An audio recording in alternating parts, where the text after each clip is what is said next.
Mga master, ang teaching allowance para sa mga DepEd personnel, particular po sa mga guro na on leave sa pagsisimula po ng klase, o kaya ay yung mga school heads na walang teaching load sa pagsisimula ng klase but later on ay nagkakaroon ng teaching load.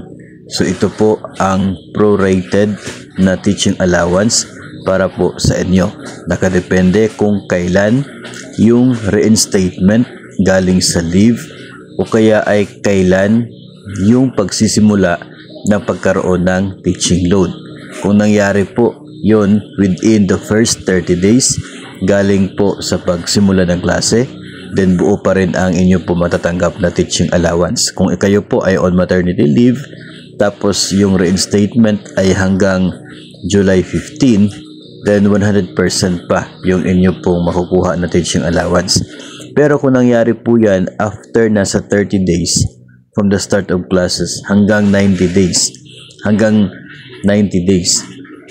months into classes, 80% na labang. Kapag 90 to 150 days naman yung reinstatement ninyo, no, galing po sa simula ng klase, ay kalahati na lamang po ang teaching allowance.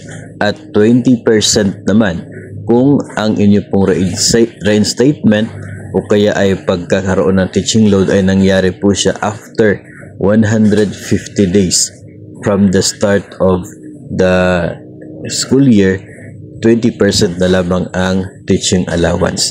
Mahalaga po ito para sa mga particular po no, mismo ngayon sa mga on maternity leave.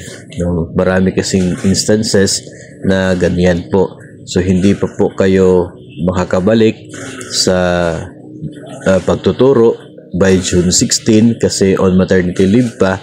So possible wala po kayo matatanggap na teaching allowance. Pero the moment na kayo po ay mag-reinstate na, babalik na po kayo sa pagtuturo, babalik na po sa serbisyo, so that's the time na pwede na po i-release yung teaching allowance ninyo. Then, i-determine po kung ilang araw yung nakalipas from June 16 at titingnan po dito sa table kung ilang porsyento ang matatanggap na teaching allowance. So, ito po no ay mahalaga para po sa mga guro na wala pa po sa service o on leave o kaya ay mga school heads na walang teaching load pero later on nagkakaroon po. Mahalaga po no na maintindihan na yung teaching load ang pinakasusi sa pagkakaroon nito pong teaching allowance na ito.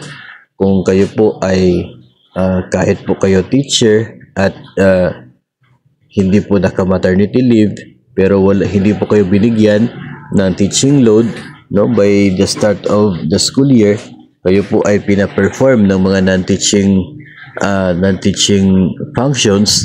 So dahil walang teaching load, kahit wala po kayong leave, kayo pa rin ay hindi eligible sa teaching allowance. Kasi yun nga, pinaka-basic requirement, dapat mayroon pong teaching load ang isang guro para siya ay mabibigyan ng kanya pong teaching allowance.